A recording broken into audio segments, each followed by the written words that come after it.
Another awful attack happened in London over the weekend, just weeks after the Manchester bombing. ISIS took responsibility, and we heard all of the same conversations again, except this time, Trump wasn't flying around the world without an international data plan, so he could take to Twitter and promote his unconstitutional Muslim ban, like the OG version. Donald J. Trump is calling for a total and complete shutdown of Muslims entering the United States. And in that insane Twitter tirade, Trump also included a statement about gun laws, which unsurprisingly missed the point. Yes, Donald, if Europe didn't have such strict gun regulation, the devastation would have likely been far greater. Whenever ISIS inspires terrorists in the US like the San Bernardino killers, the death toll is far greater, you fucking imbecile. But Donald wasn't the only imbecile voicing bigotry after the London attacks. Nigel Farage also escalated this vitriol to its logical next step by casually dropping the idea of having internment camps. We want genuine action. And if there is not action, then the calls for internment will grow. Now, this is a concept that should send a chill down the spine of any American familiar with our nation's history. It was so insane that even Fox News had to issue a formal statement disavowing it. They've been doing that a lot lately.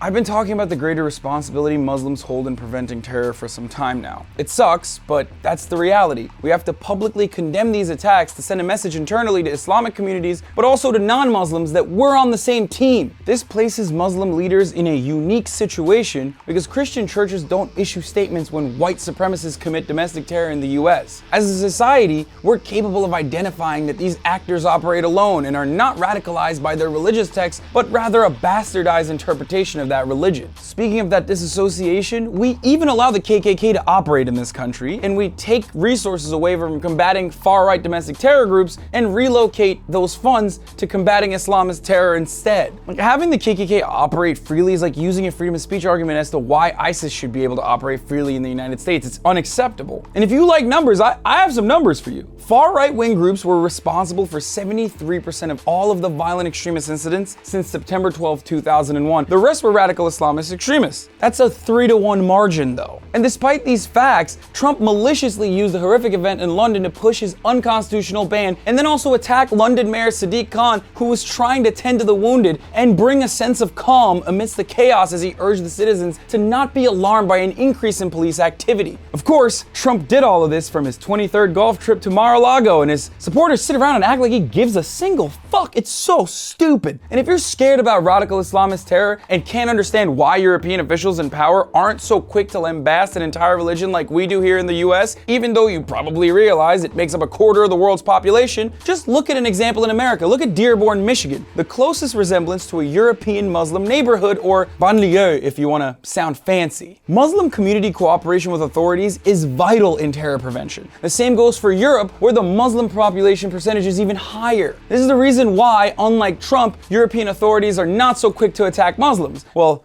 that, and also because they're not tyrannical assholes hell-bent on fear-mongering to take attention away from a son-in-law who's openly colluding with Russians to finance his expensive-ass property in New York, allegedly. As a matter of fact, cooperation at all levels are important. A big part of the problem with terrorism in Europe stems from the lack of intelligence cooperation among states. This complicates matters when European nations have open borders but cannot communicate intelligence through a centralized security force. Socioeconomic class distinctions is also another big reason. European Muslims often reside in lower economic class communities plagued by criminal behavior. That's why when ISIS can infiltrate the existing criminal web, they can spread their message to even more youths already living on the margins and primed for radicalization. Take a look at sanctuary cities in the US and the Latino communities that live there. A big reason why sanctuary cities exist is to ensure cooperation amongst undocumented citizens and the authorities. This is one reason why sanctuary cities have lower crime rates, because the law-abiding undocumented residents aren't afraid to speak to the police about illegal activities in their communities without fear that they themselves may be turned over to ICE. In the wake of awful incidents like London, we have two options: to further increase the divide between Muslims and non-Muslims by letting Trump and the media play on our base fears so we push away regular everyday Muslims that work all around us, including in the military, or we can welcome Muslims with open arms and preach tolerance, recognizing that they're oftentimes both the victims of the attacks directly and the victims of the backlash in the aftermath. And please share this video to spread the message that